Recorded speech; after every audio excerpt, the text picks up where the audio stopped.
Thursday evening, 7 o'clock, Arizona time. So you know what that means, Suns fans? It means the Suns Jam Session podcast is coming to you live because that's what we do. Thursdays, Sundays during the offseason, 7 p.m. AZ time. We're right here live on YouTube. Welcome to the podcast. Welcome, Matthew. Good day to you, good sir. How's your Thursday going? Oh, it's going great. I mean, this week has flown by, dude. Just busy at work. What have you been up to, dude? Huh? Last day of work was Tuesday, right?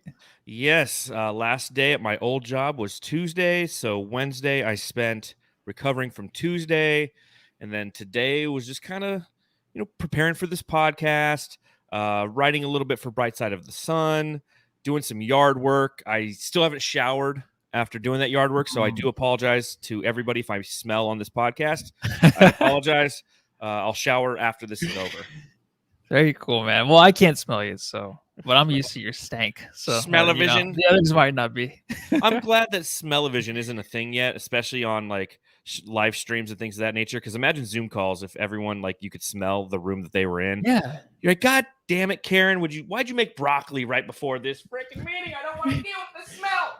You know what it'd be great for is like the post-game interviews in the locker room. You get that nice damp smell. Oh, man, must. That would be worth it, right? That would not be worth it at all. And I think we need to move off the subject of smell-o-vision as fast as we can.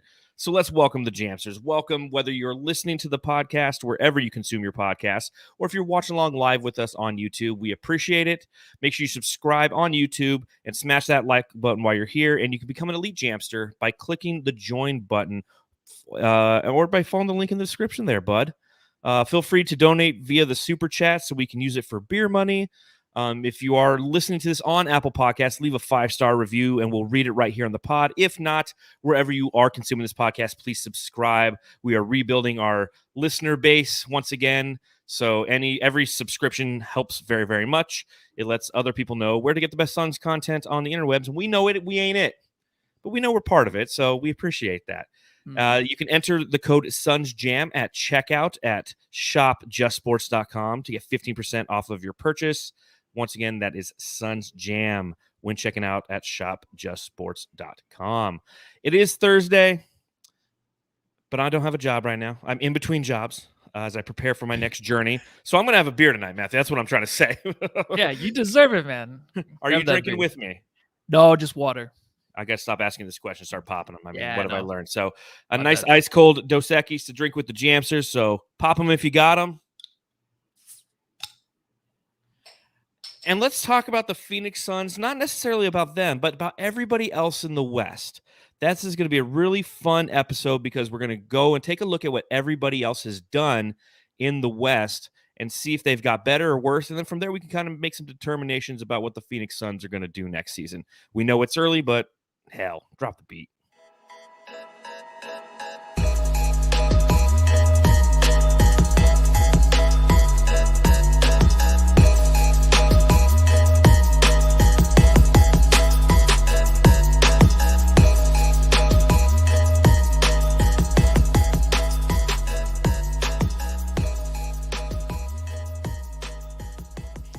Yes. The Summer League is officially over, so we can stop talking about Summer League, although we do enjoy watching it. Matthew, I got to ask. I got to ask you, Matthew, let's be honest, how much Summer League did you really watch? Oh, I mean, what's lower than 0%? I'm just joking, dude. Honestly, the first few games of Sticks, the first 3, I was really into those. But the more and more you watch, you realize, are these players really benefiting from anything here? Are you going to see anything that will translate to the NBA? I mean, most of the young rookies that they want to save for the season weren't really playing too much, especially when I wanted to watch Jalen Green. All of a sudden he's hurt and he's done. So it's just, how much can you really watch? And especially with the Suns, you're only there to watch Sticks and that's it. Highlights is the best for that. And I was into it in the beginning, but towards the end, I kind of wandered off. What about you? Yeah, I'm with you right there. I mean, the first 2 games I was amped for. It's just like basketball again. I love watching basketball. I love the X's and the O's. I like to see player development. I like to see hustle. And then kind of, like these games don't count like a ton, like they count less than preseason games. So you kind of lose a little bit of engagement. All of a sudden, it's like a Friday night and you're like, yeah, maybe I'm going to just take the dogs for a walk instead of sitting there and watching some summer league. So I would record it. I would start watching the games. And I think that was the game 3 game that you were mentioning. And by then I was like passing out. I was like, I'm tired. Like this stuff is boring to me at this point. And, again, I love basketball. So I was engaged at the very beginning, but I think following like the Suns final run and then the Olympic run for Team USA and then summer league, I was like, you know what? I just need to kind of sit back, take a break. So I didn't even watch the last 2.5 games for the Phoenix Suns, and I'm glad I didn't for that last one against Cleveland because both Evan Mobley and Jalen Smith sat. Those are the 2 guys that I really want to see, the 3rd overall pick and then our 10th overall pick from a season ago. So, I think that's it. Let's put a little bow on the summer league. I don't know if we ever need to talk about it again. I mean, we know that they did have the all summer league team, and Jalen Smith made that. I'll bring a graphic for the people who are watching along live with us. But I mean, outside of the fact that Davion Mitchell, Cam Thomas, Jalen Johnson, Trey Murphy, Peyton Pritchard, Obi Toppin, and Jalen Smith all made the all summer league first team. It's a great thing for Sticks. It's a great, and kind of he's a trade asset now if we need it to be. But I don't think that's what we should spend the majority of this show on. I think that this is a good show to talk about, the rest of the West. And I think that there's been so much going on, transactions, trades, free agency, the draft, that with everything that's going on, I mean, we've been so laser focused in on the Phoenix Suns. This is really a good opportunity for us to sit and look at what else happened in the West and come up with that answer after we discuss each team. Did this team get better? Did this team get worse? Or did this team stay the same? And based off of this, I really feel like we could have a good understanding of what to expect going into next season, knowing that nothing's promised. Injuries you can't predict. You don't know if there's any more transactions that are still going to be out there. But, as you look around the West, is there anything right off the bat that you're just like, hey, this team clearly got better, this team clearly got worse? No, not yet. There's a few things like you keep hearing things about maybe Ben Simmons going to Minnesota, things that haven't happened yet. So it's everything that's going to happen after today that's going to be more fascinating. I mean, Russell Westbrook going to the Lakers is interesting, right? But it's like expected in a way. It's like, okay, they want their point guard. They're not going to get Chris Paul, so you get Russell Westbrook, the next best thing that's available. Of course, they got better. Going into next season, a lot of it for the West right now, the way it's looking, it's like who can just, stay healthy, who can, get the bounce, be that team that can get, the lucky bounce once in a while to get to the finals and to win it all. Because these teams like the Clippers, the Lakers, even if you want to throw in the Utah Jazz and the Warriors coming up, they're ready to win it all next year. They are, and they just need to stay healthy. And there's nothing there's nothing that caught my eye right now that I'm just like, dude, this team I'm worried about, because it's basically the same as last season, right? It's just, you got to stay healthy. The Suns stayed healthy until they weren't in the finals. So yeah, that's the thing that I just keep thinking about until something drastic really happens. Yeah, there was no true weight shift in the league this year. There wasn't a Kevin Durant going to a team or a James Harden going to a team. None of the top tiered players in the NBA made a move. Kawhi Leonard was a free agent, but he stayed, and he's going to be injured next season. So we know that that's going to have an effect. Was it all on that season team. Long or no? It'll be the majority of it. I mean, it happened in the playoffs last year. It's an ACL tear. So yeah, it's as long as he wants. Yeah, it's I feel like he'll be back later on though. But it might be something around the All-Star break, considering it was a slight tear versus a full-blown tear. But again, I'm not a doctor, nor do I know the answer to that.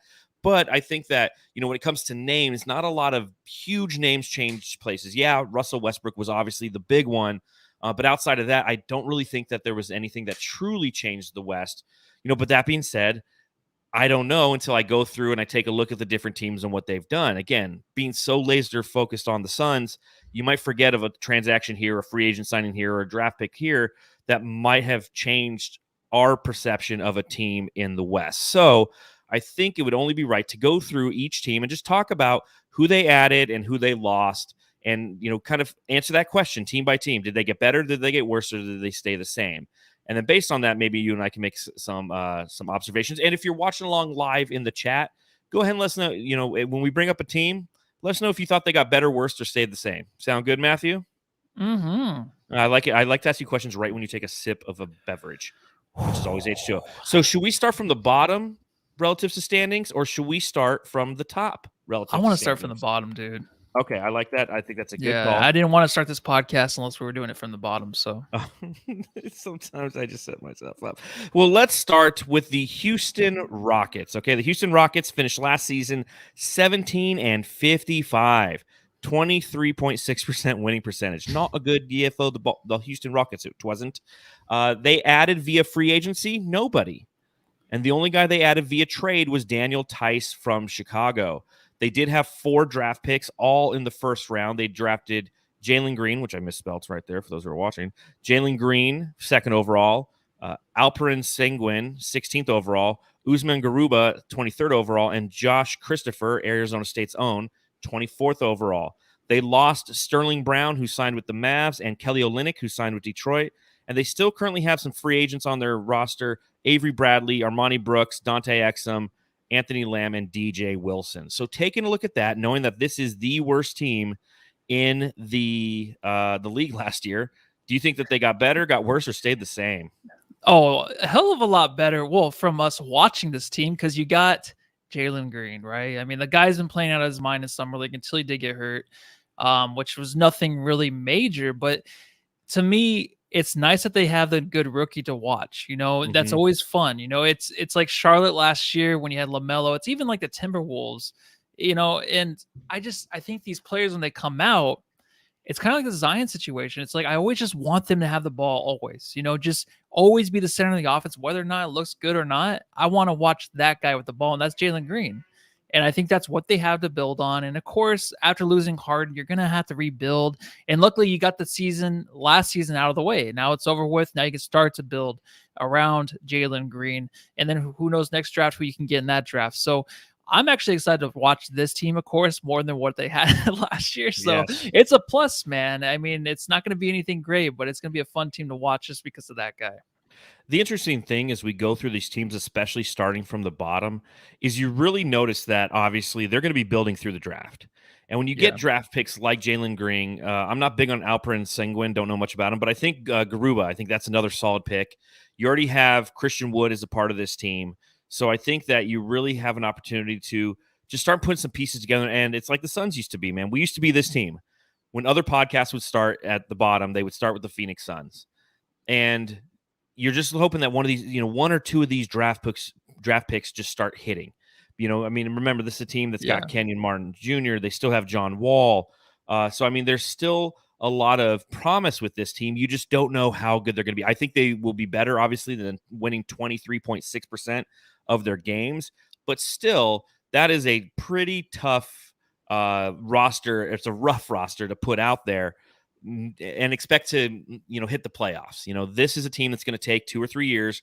If Jalen Green is a hit and you can put a couple more of those assets together, which they have plenty of, you're going to have the ability to really look good moving forward. But obviously, they have a long way to go. So, again, and Bill says it in the chat, he says, they should have be between 22 and 26 wins. I think that's actually a really, really good prediction by Bill. I think right in there is where they're going to be. They're going to be a little bit better than last year, but they're going to be a team that has to learn their identity and who they are. So, yeah, it's so tricky, dude. Honestly, it's really quick because they're just so young. And to really think back of the Suns when they were trying to build around those rosters that we had, those young guys, it can get out of hand quickly. They could start, the season pretty good. Like, oh, look at this team. Like they're 5-2 or 4-2 or something. And then it could just go downhill. And then they start letting Jalen Green get that ball. So I'm hoping for that. I'm excited to watch Jalen Green. He looks like a really fantastic talent. The key is just doing it on both ends. Yeah. So next up, we have the Oklahoma City Thunder. Okay, another team that did not add anybody in free agency. You're seeing that theme. Both the Rockets and the Thunder did not add anybody via free agency because they are working on trying to, again, build through the draft. They did trade for Derek Favors. And in the draft, they had the 6th overall pick where they took Josh Giddey, who played like 5 minutes in the summer league and then was shut down with a hamstring issue. Trey Mann at 18th, Jeremiah Robinson Earl at 32nd, and Aaron Wiggins at 55th. They lost Tony Bradley, who signed with the Bulls, and Kemba Walker, who they waived and is now a member of the New York Knicks. Free agents still left on their team: Josh Hall, Jalen Horde, and Svi Mikhail. That guy, restricted free agent. So get better, get worse, stay the same. For me, the Thunder, it's always better. They manage, to just pull it off to where it's like, oh, what are they doing over there? But then you look at these names, and I'm a big Poku fan. All right, yes, so I don't know what the thing is, if people are just joking if they like him or not, or they actually do like this guy, and some people just hate him. But I'm a big fan of him. But then when you look at it, it's like Shea.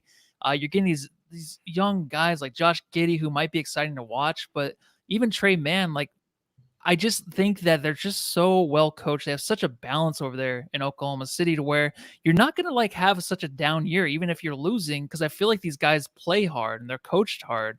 So it's not like, oh, the Thunder are playing this sucks. I like to watch the development of these dudes, and they keep doing it. Kemba Walker came in, and now he's gone because that's what they do. They bring these guys in, and then the free agents that they sign that they might let go the next minute. Like, they just keep moving these pieces, so you don't know what's really going to stick. And I saw some like Shea Gilgeous-Alexander, SGA trade proposals and stuff earlier this offseason. And I'm just like, what is, like, you don't want to trade that, man. But I don't know, man. But they're always exciting to me to watch. So it might just be a West thing, but I love the Thunder, dude. Well, yeah, I know you're big on the Thunder. You have some friends with some who are Thunder fans as well. So I get that, and again, it's another one of those teams that they're going to have to try to build it through the draft. But I think that they're obviously with the assets, but definitely with the people who are there. I like Josh Giddey. I think Trey Mann's solid as well, and I think Derek Favors is like a sneaky trade. Like, I'm a big Derek Favors fan. He's one of those guys who I don't like playing against him just because he's the perfect backup big in my opinion. Somebody who just comes in, rebounds, and blocks the shit out of the ball. And, you're just sitting there being like, oh, okay, that's what he does. And, he does a good job of it, So JaVale McGee, though, I think that that's a good signing for the Suns. So, but again, the OKC Thunder, I think that, same thing. They're going to win a few more games this season. That's fine. I don't think that they're a threat to make any true run of the playoffs. They did sign Shea Gilgeous-Alexander this offseason to big money. That's kind of the one guy they're like, okay, this is the guy that we build around. Everybody else is just same thing as Houston. Like, hey, if this sticks, great. But I do think that both the Thunder and the Rockets are both prime candidates to be teams in the West that remain around the bottom. Then, it's interesting when you go through and you do this because there's always a couple teams, and the Suns were one of them, coming in the last season. You're like, dude, this team clearly got better, or this team is on the precipice of, having their talent finally develop. I can see them taking a jump. Rockets and Thunder, we don't think that, right? Yeah. Well, no, the Thunder, I actually have a little bit of a feeling they might be heading towards that play-in, the play-in that we love. I think they have a chance of maybe, I'm just saying, because I think they do play hard. And you got Shea, who didn't get to finish the season. Like, he wants to finish tough, dude. So I think that he's going to be a force there to try to get him over that hump. And I just put my Invisalign back in, and there is a list thing more than I usually have, and it's sorry. You and your straight teeth. God, anything for the straight teeth. Well, and again, I think Shea Gilgeous-Alexander's a definite talent, but I just don't know if the pieces around him make sense yet. Nobody's, they don't have the depth. Yeah. They don't have the defense. That's where the challenge is going to be. I mean, he's one great player, and he could put up a good statistical year, but he's going to be stuck in kind of the Devin Booker role for the first 3 or 4 seasons in OKC as the pieces and the assets around him are trying to become better. He's going to have great statistics, but he won't be an all-star because the team won't be winning, and we know what that's like definitely as Phoenix Suns fans. We sure do, buddy. All right, next up, the Minnesota Timberwolves. Added in free agency Nathan Knight and McKinley Wright IV. Via trade, they acquired Taurean Prince and Pat Bev. He's now a member of the T-Wolves. They had no draft picks this year, primarily because of the D'Angelo Russell trade. Those picks went to the Golden State Warriors. They lost Papa Ricky Rubio, who was traded to Cleveland, and they still have free agents Ed Davis, Jordan McLaughlin, and Jared Vanderbilt. So my first question for you, Matthew, as we look at the Timberwolves, outside of did they get better, worse, or did they stay the same? Who the hell is Nathan Knight and McKinley Wright IV? I have no idea who those guys are that they added via free agency. Do you? No, I don't. There's a lot of players I don't know, John. And honestly, those are two of them for sure. So if they added them for maybe a trade piece or something, I don't know, man. I have no idea. Did Yeah, they so lose Culver? they lost Who did Culver they trade too. him to? I forgot. Of Memphis for Pat Bev. So yeah, they Oh did. They yeah, lost yeah. Culver and Herman Gomez. Yeah, I forgot he was thrown in there, dude. But yeah, my overall take though on this Wolves team is just I don't know. There's something about Ben Simmons coming over there or something. If they could finish that, but even then, what do you? If I want to be honest about this franchise, I just want them to move somewhere to where they're not the Minnesota Timberwolves. That's how I feel. I feel like for them to get going, for players to actually give a crap playing there, they have to move. I think, but since it's not going to happen, it seems like it's a repeat of last season. But dude, I don't know, man, because I think they have like one more trade in them. And whether or I not think that you're player is right. going to be happy or not, it's whoever gets traded, there's going to be oh shit. That's the way it is nowadays. I mean, if you're not in a certain situation you want to be in for these players, they can do what they want. They can try to get out of there. So no one wants to go to Minnesota, man. It's just interesting because I mean, you think about it, and you have Anthony Edwards, you have Karl Anthony Towns, and you have D'Angelo Russell, and that's their core. And I think we can all agree when it comes to that core, defense isn't probably the word you first think of. So you look at who they acquired. Pat Bev, I can kind of see as more of a tough-nosed two guard. If you want to play, he's a fake tough guy, but I mean, they're trying to add some sense of toughness. Yeah. But again, this is a team that didn't have an NBA draft pick this year and didn't do much else with anything, and they didn't have much to do. I mean, that's the disadvantage of adding like a D'Angelo Russell and giving up draft picks and draft stock in an effort to do so, and then your team just still sucking.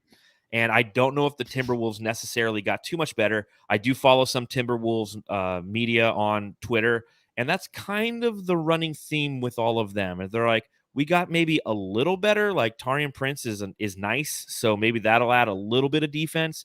But outside of him, like they're not a team that they have the talent. They have that baseline talent without a doubt. Karl Anthony Towns is a former All-Star. D'Angelo Russell, he was an All-Star, I believe, once. And Anthony Edwards is an unbelievable scoring machine for that team. But again, when you think about what makes teams successful, it's defense, and they're a team that you can run over at any time because they don't play it. So again, they didn't make any moves that were I was just like, oh damn, okay, now I see a vision. Now I see what you're trying to put together. One of the nice things about what James Jones has done, and again, we've had a front row seat to this, so we can really understand that, is you kind of see a vision, the James Jones guys, if you will. Yeah. You see kind of a consistent talent, a stock of talented players that come through Phoenix, more defensive minded guys who are specialists versus guys who can kind of do everything. And it's been the definition of our culture. When I look at the T-Wolves, I've never seen that. They have no consistency for what they, the big one's he's friends with the little one. Yeah, let them play together. They'll have fun. I mean, that's kind of the way that they've built their franchise.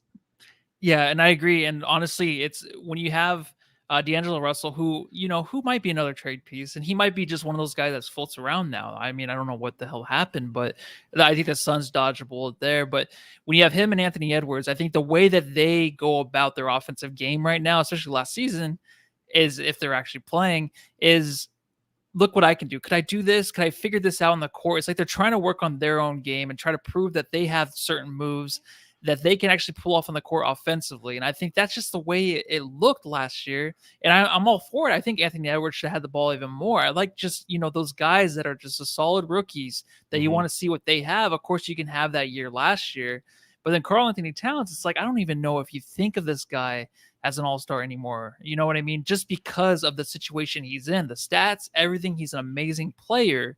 And he'll probably be an all-star, of course. But in my eyes, he needs to be moved, or he needs to be that guy next year that can push this team to where he's more noticed now, because he is going to be an all-star, but I just don't see it right now with him. And he'll come back. I know he had a tragedy in his family. So to come back from that next year, I think he can really bounce back, dude. Well, you look at Karl Anthony Towns since he came to the Minnesota Timberwolves, 29-53 his rookie season, 31-51 the second season, then 47-35, and then that's where they lost in the first round.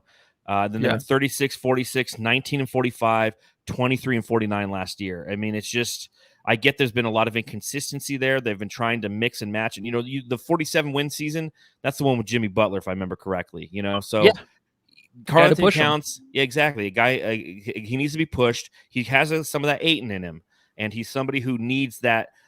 He wants to be Robin, and somebody else can be Batman. I'll tell you what, D'Angelo Russell is definitely not Batman. He's lucky if he's Alfred. I'll say Anthony Edwards has some Batman to him. The kid can does. play. But again, when it comes to defense, I don't know. So I will say that they actually got worse looking at everything that they did, because they didn't address anything at all. Not yet. Yeah. Well, yeah. We'll see if Ben Simmons end up there. Okay. All right. Next up, we have the Sacramento Kings. Okay. The good old Kings finished 31-41 this past season. Good enough for the 12th seed, as they tied with the Pelicans for the same record.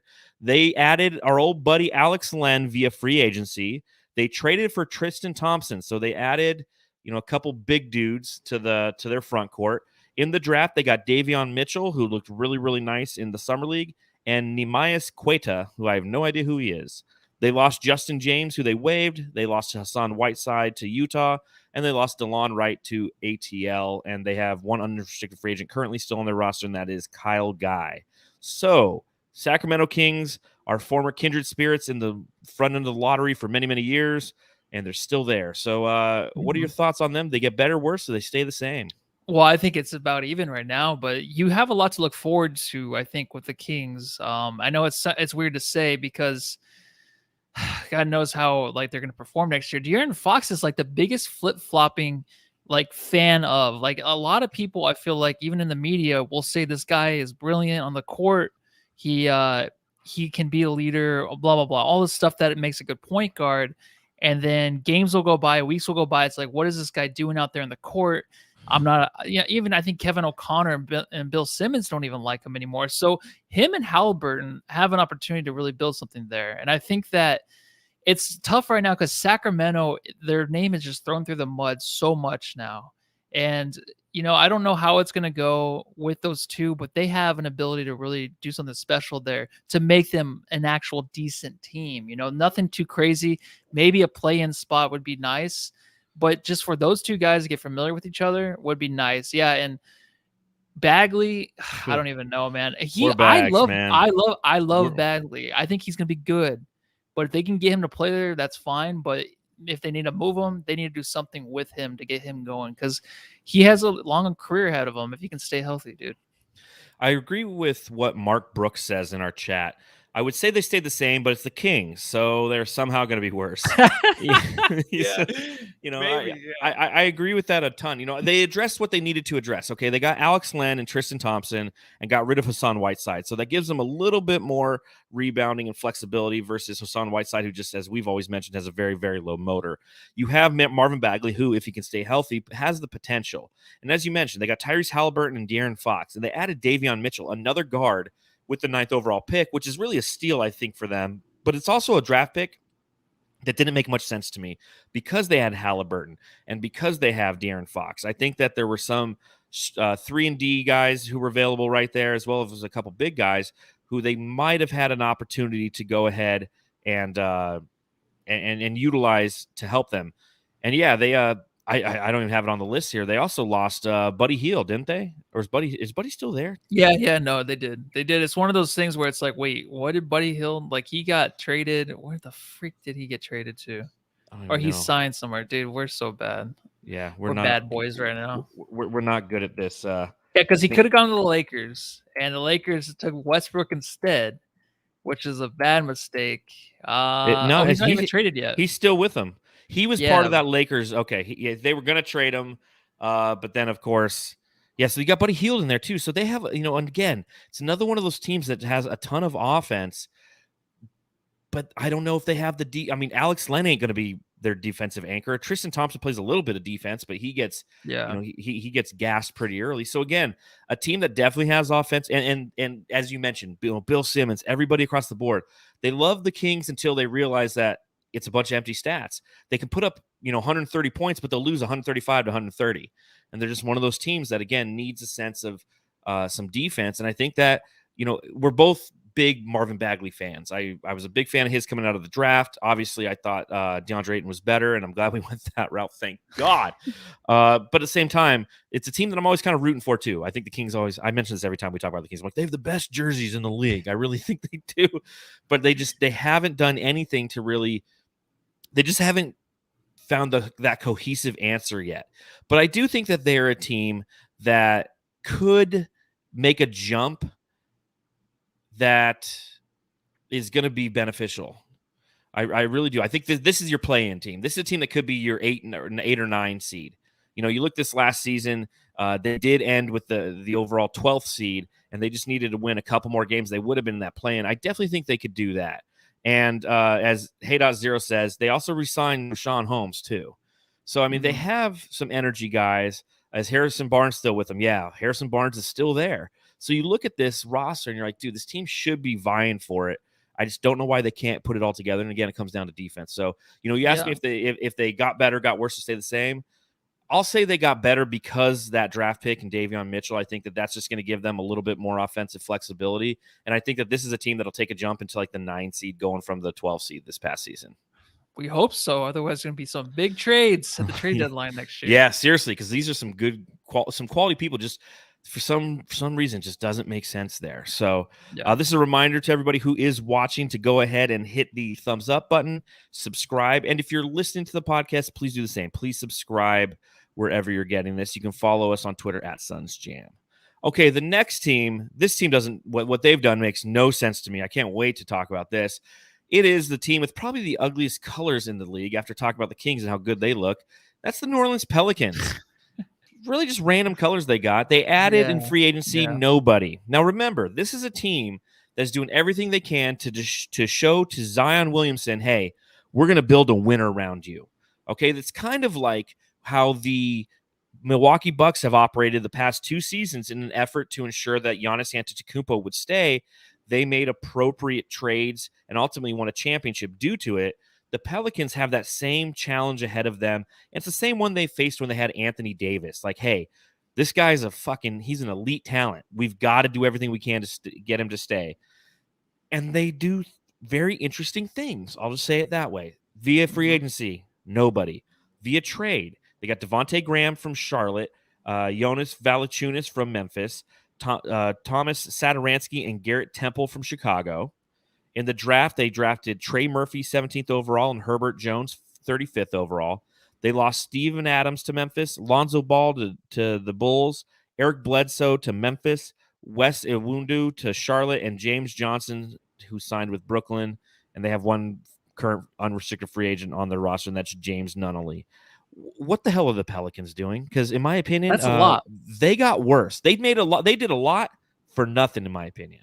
Yeah, it's like they got worse by adding 2 guys, Steven Adams and Eric Bledsoe. You know, at times Steven Adams looked good next to Zion, but like I said, like these guys, especially Zion, I like him. I want him to play the center position. He needs more room down there. Maybe if there's a center that can spread the floor, that'd be nice. But he needs to be on his own down there, down low, doing his thing. Bledsoe, I don't feel like, I mean, we'll talk about the Clippers later. I don't feel like you want to add that guy to be a leader on your team. And then you had Lonzo Ball, who you lost, who could have been, you know, your point guard. So there's just a lot of weird things going on with the team. And then Brandon Ingram, you know, maybe the Jamsters can help me, but is there something going on with him in a trade? I saw something about him and the Suns. I don't even know if it's true. I sound like my dad right now. He makes way too much money, man. But it could work if you want to make it work. If you want to make it work, you'll make it work for that guy. So, I mean, they're messing up. And I don't think Steven Adams, Brandon Ingram, and Zion really play well together. I just don't see it for some reason. I think Brandon Ingram still thinks he's better than he is, which he's a phenomenal player. But you have to have Zion take over and be that number 1 guy. I think Brandon Ingram might think he's still the number 1 guy, which, you know, he can be a number 2 or number 3 guy, but they didn't let Zion take over that team. Well, yeah, I mean, Hey.0 just said in the chat, you know, he just signed a max extension. Like, he's getting paid like the best player. Who cares? I get that, but still, what are you doing paying that guy in a max extension when you have Zion Williamson and all they don't know how to play together? It's kind of like the Ben Simmons, Joel Embiid, challenge that the Sixers have is you have 2 really talented guys, but they just don't make sense together, and that's okay. But you don't go and you give that guy Max, yeah. Brunist 92 in the chat says Ingram for Simmons. That would actually make a ton of sense. Uh, Because then you get that quality distributor who's a big guy for Zion Williamson, because Zion needs to feast on the interior. He had Steven Adams clogging the paint last year. He's going to have Valanciunas clogging the paint this year. They got rid of, last year they got rid of Drew Holiday and got a ton of assets for it, which they didn't really do much with. This year they get rid of, Eric Bledsoe, you mentioned, that doesn't really matter. But Lonzo Ball, I think, he is a guy who in his 4 years in the league has had zero stability whatsoever. And, their biggest addition, as many of our Jamsters have mentioned in the chat, is the fact that they got Willie Green. Willie Green comes as the head coach coming from the Phoenix Suns, a guy who's probably going to download a pretty good culture out there in New Orleans. And, if you have that and you have Lonzo Ball and all of a sudden he has an opportunity to kind of grow under this guy, good things are going to happen. And I feel like they're trying they're trying too hard. They have a ton of assets that they garnered from the Milwaukee Bucks because of the Drew Holiday trade. But again, they just don't know what they're doing. And I don't know. It's a team that, easily could, on the back of Zion, make it to the play-in game. But you have to also remember this is also the team that finished 11th last year, much to the NBA's chagrin. Obviously, the NBA is doing everything they can to have Zion Williamson be a the superstar and a NBA on TNT guy, and because he puts up those amazing highlights, but it's just like it's trash around him. It's like Anthony Davis all over again, man. And I'd be really, really upset if I was a Pelicans fan. It's like, dude, too. You did all of these moves and we got nothing. But they're called the Pelicans too, and the uniforms. Honestly, I like their uniforms. I think they look great, but they have some nice ones, but the colorways can be really weird. Yeah, but the name just they need to change the name. I'm sorry. I don't know what Pelicans really means to that New Orleans site. I mean, there's some Pelicans there. So they're like, that bird. What the hell are you doing with that? That bird. All right. Well, next up, we have the San Antonio Spurs. Okay, this is a team that finished 10th last year. If you recall, they did play in the play-in game, and they did lose as well. So they actually technically didn't make the playoffs, but they had that opportunity to try. They lost to the Memphis Grizzlies. They added Zach Collins in free agency from Portland.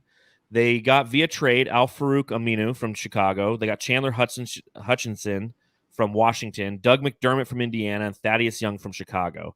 In the draft, they took Joshua Primo, 12th overall, and Joe Weiskamp at 41st. They lost DeMar DeRozan, who went to the Bulls, Gorgie Jang, who went to the Atlanta Hawks, Rudy Gay, who signed with Utah, Trey Lyles, who signed with Detroit, and Patty Mills, who signed with Brooklyn.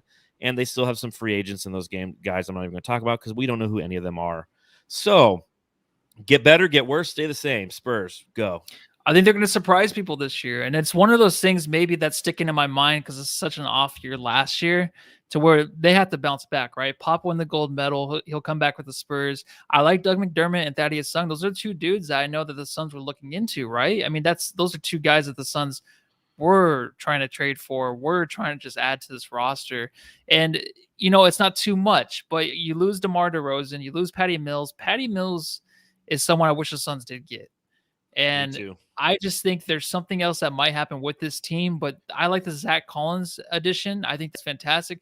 They're going to be a tough team, man. I think that they're going to be tough. I'm not saying that they're going to be a playoff, top 6 team, but they have a playoff play-in potential. I think they do. And you just have, as a Suns fan, you just think they're going to be good every year, and they might be again this year. Not good as the Suns, but they're going to be there, I think, to be pesky and annoying. Yeah, I mean, that's just Spurs basketball, isn't it? I mean, they're well coached. So, I mean, you can't count somebody out who's well coached and, practices the fundamentals. I think Zach Collins is a great addition. He feels like a pop guy to me. A guy who just, is very technically sound, can pass the ball. Unfortunately, he's been injury prone. But outside of that, I think that he's somebody who will create problems for the opposition. I think that they really fucked up the draft, in my opinion. Joshua Primo went 12th overall. I mean, he's kind of like Sticks was last year. He was a guy who everyone had projected, 22 to 26 or 7, and they took him 12th overall. And, I mean, obviously they must see something that nobody else does. But, I mean, I think part of that is the fact that they knew that DeMar DeRozan was on his way out and they needed another shooting guard. I don't know how much playing time he's going to get as a shooting guard. But you take a look at their roster overall, and they got Keldon Johnson, they got Devin Vassell, Lonnie Walker, Derek White, just a lot of solid guys who kind of, what's interesting about the Spurs is they kind of are different than the Suns in the fact that, like, when the Suns draft, we draft guys who are very good at one thing, whereas the Spurs like to draft guys who are very good at multiple things. I won't say very good, they're good at multiple things. James Jones likes his specialists. He likes his 3-point specialists that he got in Cam Johnson. You look at Jalen Smith in the summer league, he's like, that's definitely a rebounding specialist. Like, that guy can rebound. Okay, he knows how to get to his spots and get the ball. You look at the Spurs, and they kind of go for the guys who, they are all around, 3-and-D guys. Devin Vassell, who we absolutely loved in the draft last year. So I think that they're a team that will, as you mentioned, they will surprise some people. They'll probably be a play-in candidate. I don't think that they're going to get up to a 6 seed or a 7 seed, but they'll definitely be between, maybe 7, 8, 9, 10. That's the play-in, right? 7, 8, 9, 10. Yeah. So they'll be right in that range, right? Yeah, no, I think so, absolutely. And the guys that Pop gets to, they're just coachable. They're out there, they're very fundamentally sound. They can just, take on any situation, really. Of course, if they're playing the higher end teams, they're there for a blowout loss. But these guys, they'll hang around the Midwest, and I think they do have a shot at the play-in. No, I agree with you 110%. All right, next up is a team that's definitely going to get a lot of love from everybody, and that is the Warriors, a team that obviously last season, with Klay Thompson being out once again, they finished with a total record of 39-33. They did not make the playoffs either. They lost to the Los Angeles Lakers.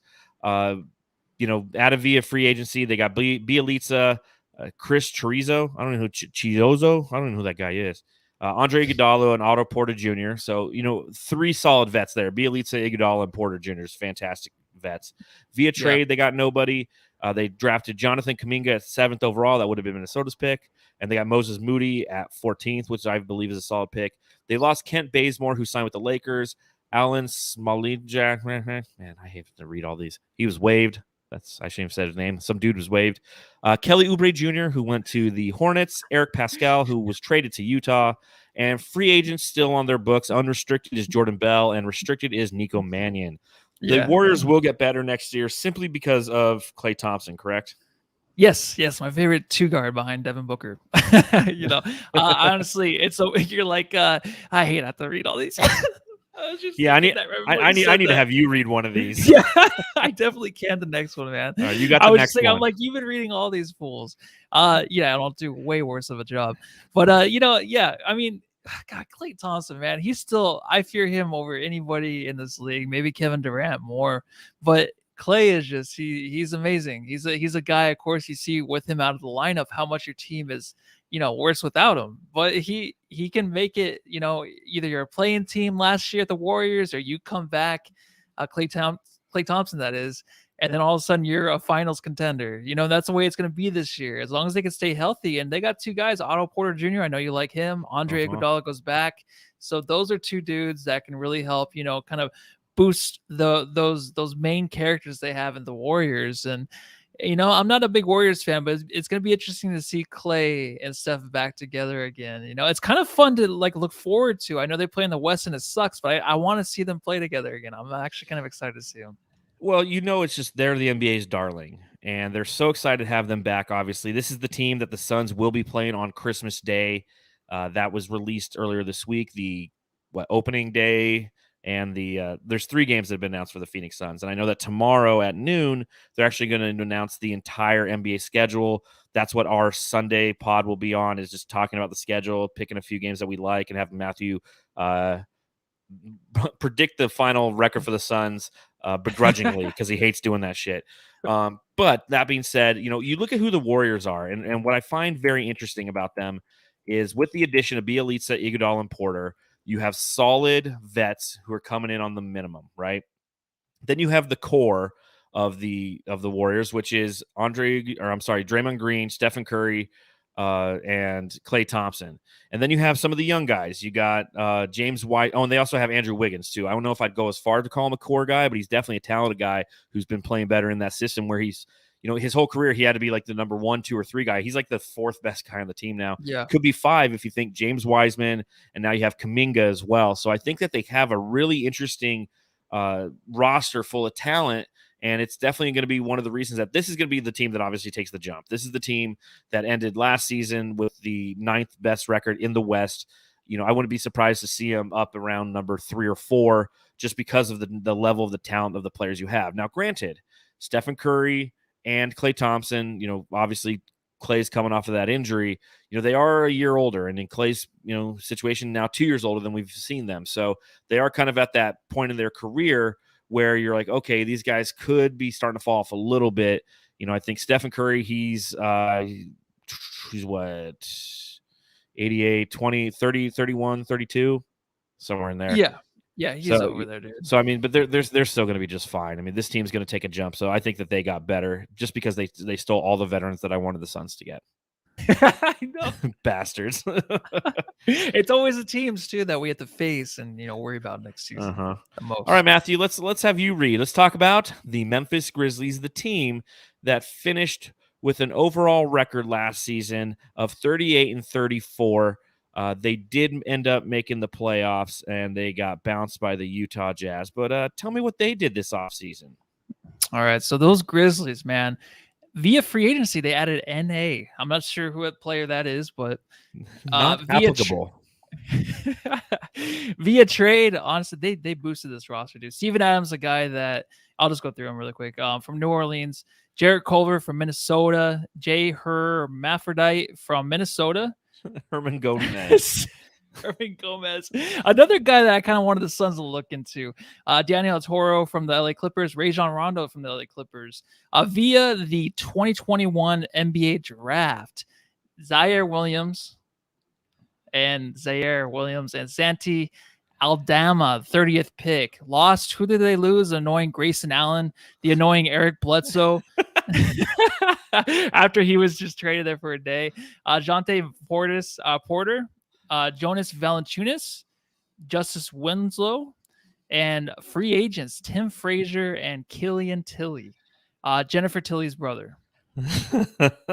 Jennifer Tilly. Killian Tilly, he was a guy who the Suns were looking at in the draft last year. Real quick shout out to Ted Lubin. I can read it backwards. Thanks for the shows. Long overdue that I threw some chatter your way. Keep it up. He donated $20 in the super chat. So we really appreciate that, Ted. We appreciate you always being here and listening to Matthew mispronounce things when he reads. I'll kick this one off. I think this is a team that got better. I really do. I think that they obviously already have the talent on the team. When you look at Ja Morant, when you look at Dylan Brooks, when you look at Desmond Bane, Brandon Clark, Jaren Jackson Jr. I mean, that right there is a solid starting 5.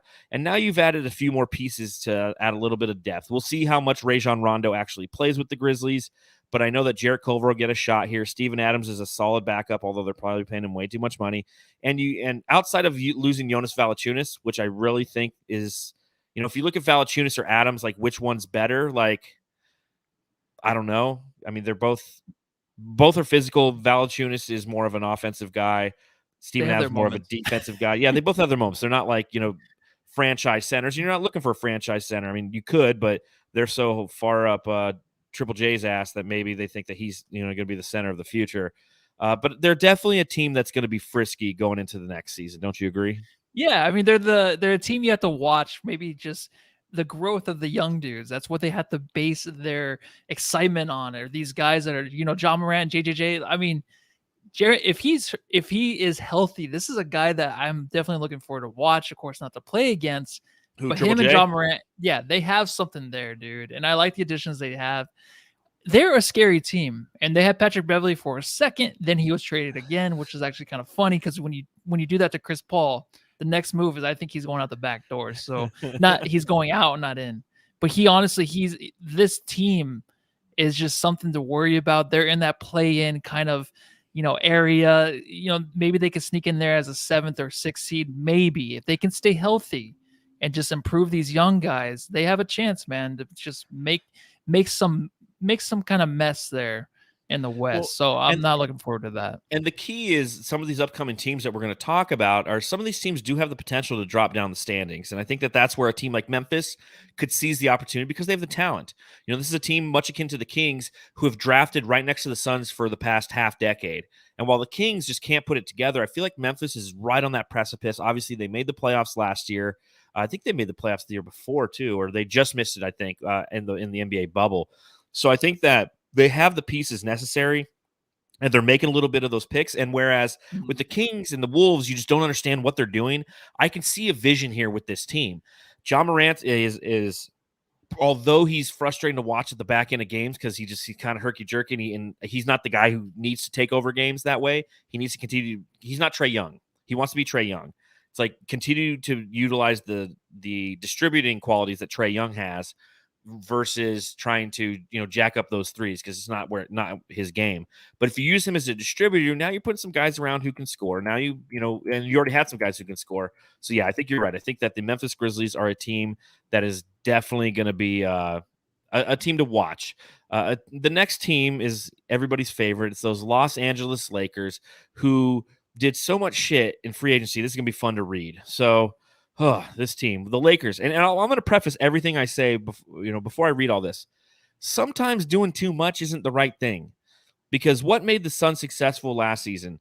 They didn't do too much. They added a quality piece in Chris Paul, and they added some fringe players around the side, and that was it. The core was there. The core with the Lakers is an old ass core, okay? And now you've added via free agency Carmelo Anthony, old, Trevor Ariza, ancient, Kent Bazemore, I don't know his age, Wayne Ellington, Dwight Howard, come on, Malik Monk, Kendrick Nunn. Via trade, they got Russell Westbrook. In the draft, they did nothing, and they lost KCP to Washington, Alex Caruso to Chicago, Andre Drummond signed with Philadelphia, Montrezl Harrell and Kyle Kuzma were also both traded to Washington, Ben McLemore signed with Portland, Alfonso Kinney was waived, Markieff Morris signed with Miami, Dennis Schroeder signed with Boston. That's a lot of guys to lose, man, right there. They still have free agents in Jared Dudley's, Wes Matthews, Dante Kakak, and Kostas Antetokounmpo. You look at what the Lakers have done, and I can see it, obviously, when you have two of the top, let's just say 7 players in the NBA, okay? Because I think AD is probably the 3rd or 4th best, and I think LeBron probably falls to 7th right now due to his age and his whining. So I think that you put all that together, and you have 2 of the top 7 guys in the league. In theory, you should just be able to plug a bunch of shit around him, and it'll work. But what made this team so great was their defensive identity 2 years ago. That's what got them to the NBA Finals and won the NBA Finals for them.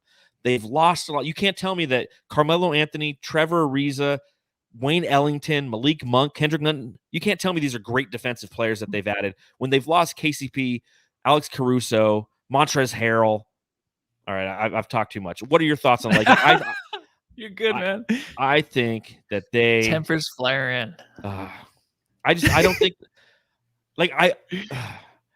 I think they got better. I don't know what stay the same. I don't know, but you have to put this to now against last season. They went 42-30. Will they have a better winning percentage than 58% next year? Possibly, but I don't know if that. I don't know. I honestly don't. So I need you to tell me, man. I don't know. You know what? Lakers are. They are the favorite going into next year, right? Even with these, this is a LeBron thing, right? In and out, in and out. You mess up on one little thing. How old are you? Could I get an older guy that really knows the game better to come along with me, hold hands into the playoffs? And the rankings, of course, I still have, even from last year, I still have LeBron number 1, Giannis number 2, and Anthony Davis number 1, Giannis number 2, and then LeBron James number 3. So those are my top 3. So they have 2 of the top 3 guys. I mean, I've always said this, and it's annoying to hear all the time from me, but the same thing. If they can stay healthy, they can just be there in the playoffs when it matters. This team could be, no one wants to face this team at all. I mean, when you still just have Anthony Davis, who can be defensive player of the year again this next year, any year he wants to be, that as your core, that feeds off like a lot of energy to the other guys, especially when you have LeBron James, who's like, I'm going to trade you if you don't do this. If you don't do what I say, I'm going to trade you. So, I mean, they're going to be a favorite next year, man. And it's just the way it is. And they did get older. Westbrook, God bless them all. They got way older. I know, but it's like, Trevor Ariza won a championship with Kobe. Yeah, I know. Just one. They just need the one season for the one championship. That's what LeBron is doing every single year now. In and out, in and out. Who can help me get a championship this year? I think it's a decent core, and it is very old, but I think they have something going there, and it sucks. No, see, and that's where I'm completely. I'm the opposite of that. Mega Giants just said it. Like, with the roster that has turnover like that, it's going to take time for them to get their chemistry going. That's what the key for the Suns was last season, was chemistry. And again, when you have LeBron standing over you, like you said, you even mentioned it. It's like you make one little mistake, like you're in the G League before you even, you get back to the hotel. He's got like another car waiting outside of the arena for you, and you just get into it and you just pray that you do end up in the G League. He might send you to China. You don't know. And it's hard to play with somebody like that. And I think that, again, the bubble, they were talking about it on some podcast recently where it's like you look at the statistics in the bubble for the Lakers, and it was like a clear anomaly. And that's because they didn't have fans or anybody there. LeBron walking off, in Phoenix in game 4 or 5 or whatever it was, that happens because he's in an arena full of fans are talking shit to him. Like, again, the Lakers on paper, you look at everyone they've compiled, they have like the 2011 Eastern All-Star team or whatever. Like, that's fine. But I think that in the long run, I think that it's going to be detrimental to their success because injuries, egos, role players who aren't really good role players. I mean, you don't have a ton of great three-point shooters on this team, a bunch of great bench defenders. And that's the beauty of the NBA is we get to watch this play out. And hopefully the beauty is we get to watch this team suffer, because I really think that it's kind of – it's so funny. I mean, we've talked about this multiple times, like talking about the Lakers and how young they were with that core, and they just gave it all up for LeBron. Yeah, and now they got a championship out of it. But man, dude, I'd be pissed if I was a Lakers fan. This shit happened. Just really quick too, the chemistry thing, yeah, it matters. But then when you have the chemistry thing the Suns had, and you're playing that Lakers team in the first round, you're fucked. And if the injuries didn't happen, maybe the Suns would have lost. But I'm just saying, you're screwed, man. Playing just LeBron James and Anthony, that's all I look at. Are those two dudes? So yeah, if they can get there, if they don't lose a tennis ball, I hope they don't on one of their walkers, and they start walking in circles in pastures and such. So, all right, we're at 56 minutes, and guess what, folks? This is gonna be a long one because we still got like 4 or 5 teams to go through. Matthew, I'm gonna let you read the next one. That's the Portland Trailblazers. All right, my second favorite team, way beneath the Suns. Who did they add? Free agency: Ben McLemore, Tony Snell, Cody Zeller. In the NBA draft, they drafted Greg Brown III at the 43rd overall pick. Who did they lose? Carmelo Anthony to the Lakers, Zach Collins to the Spurs, Enes Kanter to the Boston. Free agents: Kelvin Benjamin to overseas, Harry Giles III, Rondé Hollis Jefferson, and TJ Leaf. So they get better or worse. This is interesting. I think that. Yeah. Losing Carmelo Anthony, that's kind of okay. Like he was like their third best offensive player though, so that really does hurt them. Losing Zach Collins doesn't hurt them too much because he was always injured with them. Losing Enes Kanter didn't really matter too much, I think, either. Looking at a team that had the overall 6th seed this past season, ended up losing in that first round again to the Denver Nuggets. They haven't done a lot, I think, to really say, hey, Dame Lillard, we're going to make this team, we're going to take that next step. Adding Ben McLemore, Tony Snell, and Cody Zeller doesn't do that. Again, they added Greg Brown in the draft, but you won't see that guy. He was the 43rd overall pick, and they didn't really trade for anybody. So, they're a team that, again, they are definitely on a timeline, in my opinion. Dame is on a timeline. I know he's unbelievably loyal, almost to a fault, and there's nothing wrong with that, okay? Devin Booker did the same thing. But the difference is that we haven't felt here in Phoenix for a while that they're feeling in Portland is they're going to the first round like every year, and they're getting bounced out of the playoffs every year. They lost in the first round this past season. They lost in the first round 2 years ago. They lost in the conference finals 3 years ago. Then it was first round, Western Conference semis, first round, Western Conference semis. So this is a team that's been in the playoffs, year after year after year with Dame, and they just can't get over the hump to win it. They've been to 1 Western Conference Finals and no NBA Finals. And at some point, Dame might snap because, again, Cody Zeller, that's the answer. Ben McLemore, Tony Snell, that's the answer to get you into the playoffs. I could see this team being a 6th seed again next year and being bounced in the first or second round again. They didn't do anything that is like, hey, that's the move that's going to push us over the hump. If anything, they got worse because they lost Melo, their third best scorer. something has to happen. There's a trade that is coming. It has to. We can't watch what we're seeing right now on paper with this roster to go forward into next season, hoping that they have a chance at a championship. Because that's the only thing that, Damian Lillard wants, right? Is a championship now, 8th year or going into his 9th year. He has to have a chance. He has to look down at his roster and be like, I have a chance this year. Right now, no. I mean, if you're looking at Nurkic to really rely on that guy who gets hurt every single time they get anything going, that's trouble, dude. So there has to be a big trade. Either he's out of there, either they trade somebody to get him some help, but you can't have this. And I would be so mad. And I like the Blazers. I enjoy Damian Lillard, all of them. I would just be so upset next year if they have the same roster. It's like, what are you trying to do there, man? The West, we're going to like the deeper teams now. Every team from now on, even from the Lakers on, Warriors on, if you want to go that, maybe even that far, Grizzlies, it's going to be tough, man. And what the Suns did last year, it's going to be even harder for all these teams. So they have no chance with this roster. Yeah, I mean, this is a team that could be 6th. This could be in the play-in. I mean, they didn't make the necessary improvements to push them over the edge, and it might push Dame Lillard over the edge ultimately. Yeah. So next up, we have the Dallas Mavericks. So via free agency, they got Sterling Brown and Reggie Bullock. Via trade, they got Moses Brown from OKC. They had no draft picks. They lost Jason Richardson, and they currently have 3 free agents and they're all unrestricted. That's Tyler Bay, Nico Melli, and JJ Redick. For a team that is, again, another one of the national media's darlings, they did a whole lot of nothing, I feel. Losing Josh Richardson, okay. I guess that's okay. Sterling Brown, Reggie Bullock. Reggie's okay. But, I mean, what are your initial thoughts on what the Mavericks did or did not do? They're just standing still. They're doing the same exact thing as last year. Josh Richardson, they lost him. Now he'll go to Boston and play pretty good in the beginning, and he'll just fall off like he did in Dallas. I think that there has to be a trade. Porzingis has to do something because those two obviously don't like each other. Even when the trade was made, I was very excited for. No, I'm sorry. When it happened, I was like, why does the Suns not get Porzingis? And there's so much I feel like we're not seeing with this team behind the scenes, of course. But just him playing Porzingis, that is, with Luka Doncic, I don't think he likes it. Obviously, he doesn't like it. There's been so much stuff that's already been spread, rumors of the sort, to where he's a guy that needs to be traded. And he eventually probably will. Whatever they can get back, who knows? They'll probably get zilch. Zilch. It'll be like a Suns trade from the past. You get nothing back.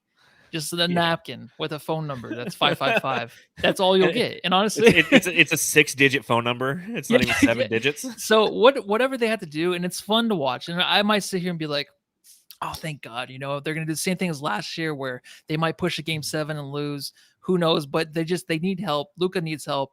I don't know who is good enough to play beside him that would be complimented. I know Luka's a great passer. He's a great playmaker. But who is just the guy that can put up with the stuff that Luka, throws out there as the best player in the league? He's going to be favored to win the MVP next year. All of that. Who is the guy, man, that, they can add next to him? I don't know, but he needs somebody. But right now, they're not doing a good job. Yeah, I agree. And, you're seeing a lot of the Jamsters in the chat. So, again, because we're going so long and I don't care, reminder, hit that thumbs up button. Okay, subscribe, do all that fun stuff. There it is. But I think, the last 2 teams that we're talking about between the Blazers and the Mavs have done just that. Nothing. They've stayed the same. And if the NBA has shown us anything, like if you stay the same and last year wasn't as successful, that's not a good thing because there's these hungry teams nipping at your heels. There's the Grizzlies nipping at your heels, anxious for that opportunity.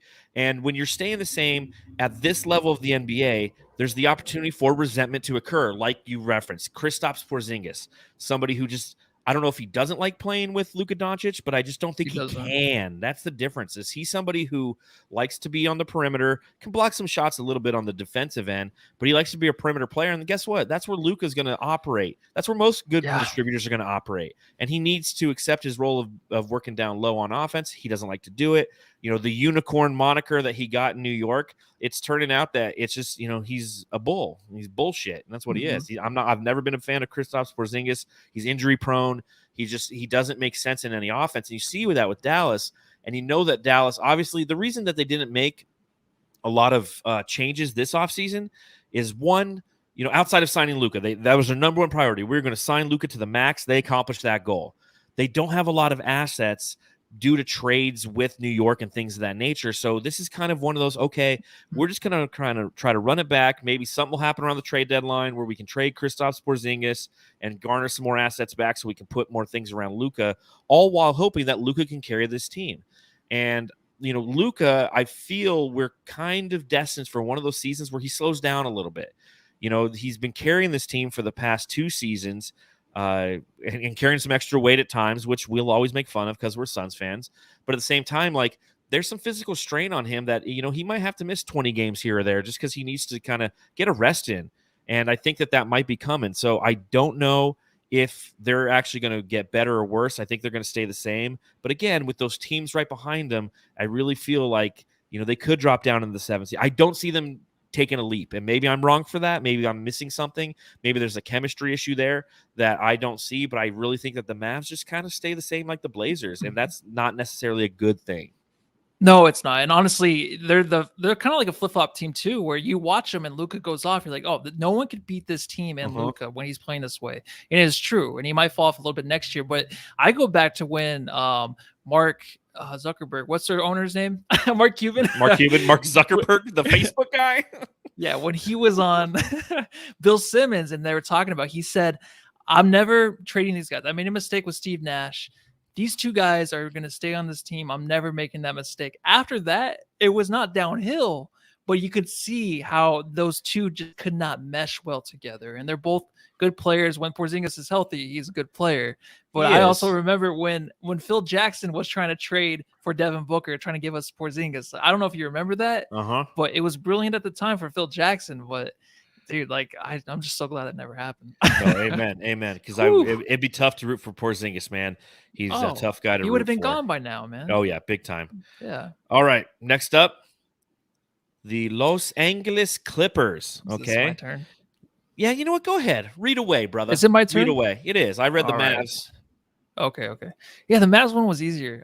So who they added? Free agency, Justice Winslow. Via trade, they got the old Eric Bledsoe back. Fun to talk about that guy. NBA draft, 21st pick, Keon Johnson. 33rd pick, Jason Preston. 51st pick, Brandon Boston. Who did they lose? Patrick Beverly. See ya. And also Rajon Rondo. Rajon, whatever. Daniel Oturu. And then also free agents, Amir Coffey, DeMarcus Cousins, and Patrick Patterson. So those are obviously the free agents who are still on the roster. We don't know what's going to happen with them. But I think right off the bat, this team's worse next year. And I think we can all agree on that.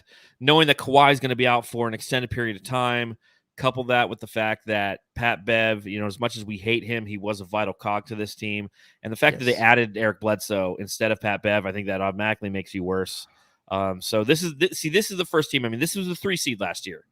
Okay. Yeah. This is the team right behind the Suns. Or no, they were the 4 seed. The Nuggets were right behind the Suns. But the Clippers were the 4 seed last year. And this is a team that easily could fall down, 7, 8, 9. This could be a play-in team if things don't go right for them. I know Paul George is a talented individual, but we also know that he's not a big fan of playing the alpha dog. And he's going to have a lot of games playing that alpha, and we'll see how that wears on him mentally, physically, and we'll see, when we see Kawhi come back, where this team is at. Because if this team is not playing well, around the time Kawhi will come back, Kawhi just won't come back. He won't tell anyone he's not coming back. He just won't. Yeah, and honestly, these guys, who's the guy to really just stab a fork into somebody to tell them like, "Yay, let's freaking go. Let's get this thing moving." They have a bunch of dudes that are just like, we'll see. Maybe. I don't know. Kawhi can be a freak on the court too, where he can kind of be a little bit demanding to those teammates later on in the game when it's close and they just lose the game, but then they think they can catch up. I don't see it. The Eric Bledsoe thing, it's so weird to see, where I feel like I'm just missing something like when Pop drafts somebody, whenever he used to make a trade, be like, oh, what's he up to? Like Bill Belichick, that kind of thing. What's going on there back in the day?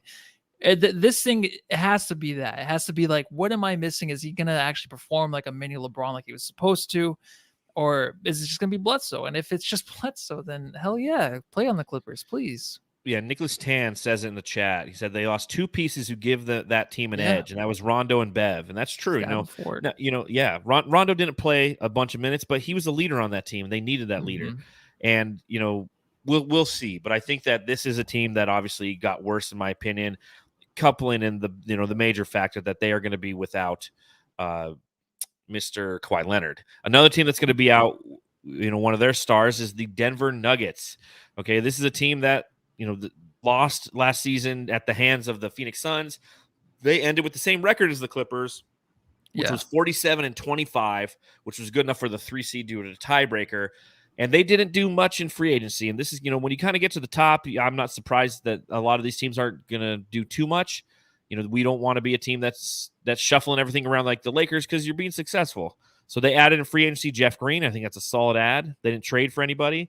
They drafted Bones Highland, who's a solid draft pick. They lost JaVale McGee. Welcome, JaVale McGee, to the Suns, baby. And they still have some free agents out there that are unrestricted. That's Austin Rivers, Paul Millsap, and Shaq Harrison. So the Nuggets, this is another one of those teams that I think is going to be a little bit worse next year just because they're without Jamal Murray. But what is your initial thoughts after seeing what they've done in this offseason, Matthew?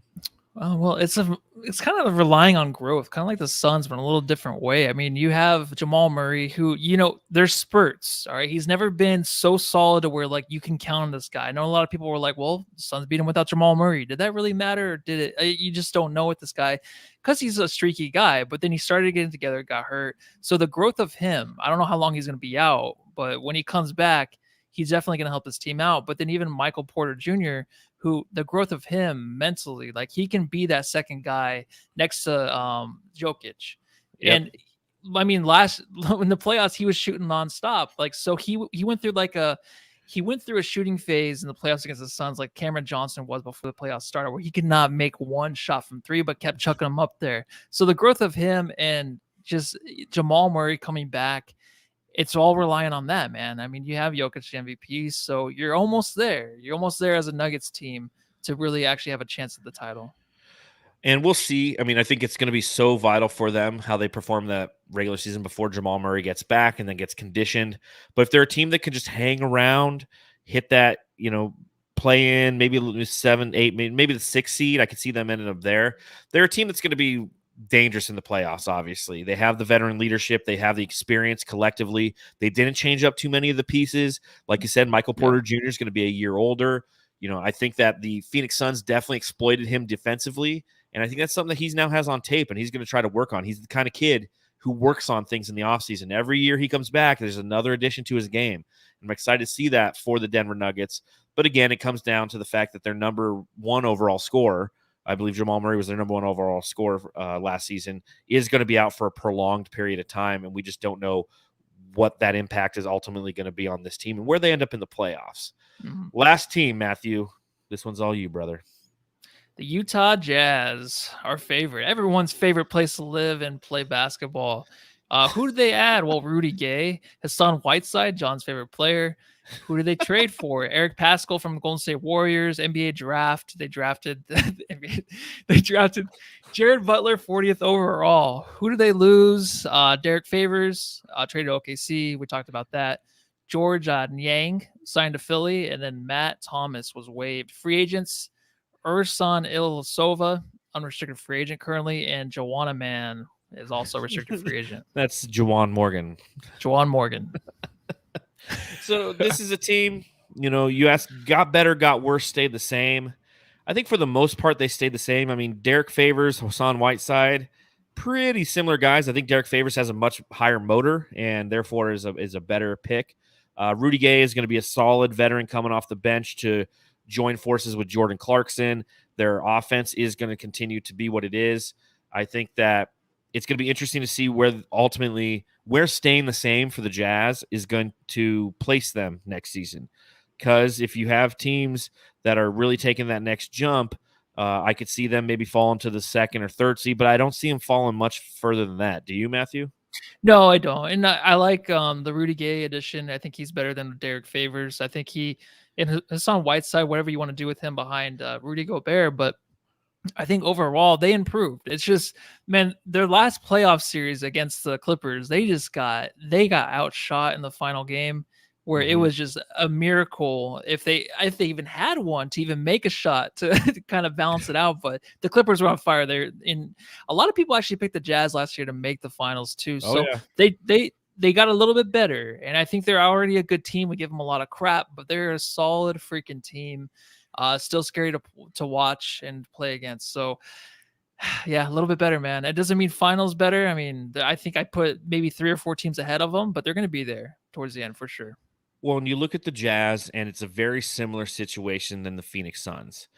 This is a team that's a team, and that's why these were the best 2 teams last year, because that's what you needed in a very weird COVID-19 smushed together season that was only 72 games. Is the best teams were gonna ultimately come forth and prosper.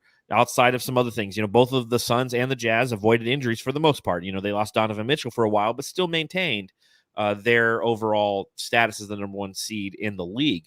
But both the Suns and the Utah Jazz, I feel, really have a good opportunity to run it back as the 1 and 2 seeded teams in the West. I can see the Suns being the number 1 seed in the West. I really can. I think that they made the necessary adjustments to get them over that hump.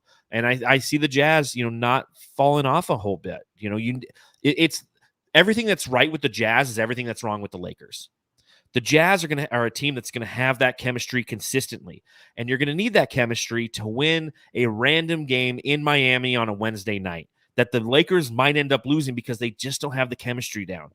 Outside of LeBron yelling at somebody on what to do, they don't know what the players don't know what their role is. Everybody on the Jazz, just like the Suns, know their role, jabroni, and that's the bottom line because Stone Cold said so.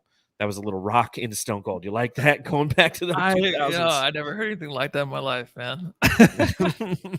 But I really think that the Jazz are a team that, you ask got better, stayed the same, or got worse. They stayed the same, and the same is good. Same thing with the Suns. Yeah. You ask us if we got better or worse or stayed the same. We got a little bit better, but I think that's great. We staying the same at the 1 or 2 seed is okay. Staying the same at the 6 or 7 seed, it's not the right answer. You need to make those necessary moves. Yeah, and honestly, get rid of those patterned shirts too in the crowd for the playoffs next year. Those are just dumb, dude. Let the fans wear what they want to wear to the game with the Suns. I love that. Yes, let us be who we are. Yes. Whew. Well, I think on that note, we've kind of run through everything.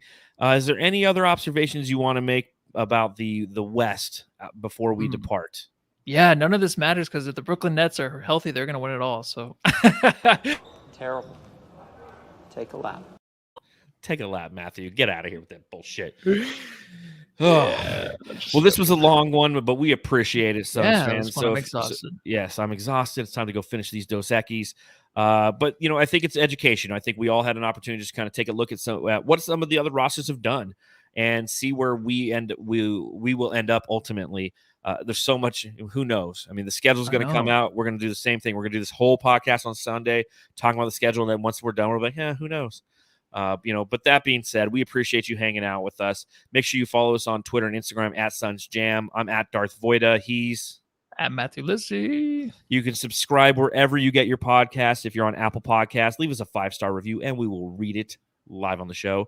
And give us a thumbs up if you're watching on the YouTube, and give us a sub there as well. We really appreciate it. So, again, thank you. We'll be live on Sundays and Thursdays at 7 p.m. Arizona time. Glad you hung out with us. And to those who are live in the chat, we really appreciate it.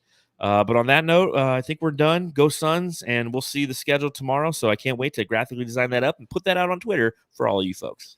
Yeah, thank you, John, for all your hard work you did with the templates. They look fantastic. I saw some comments in there. They said they look really great. Thank you for letting me read them too. Jeez, I'm getting a little bit better though. My reading is going up a notch.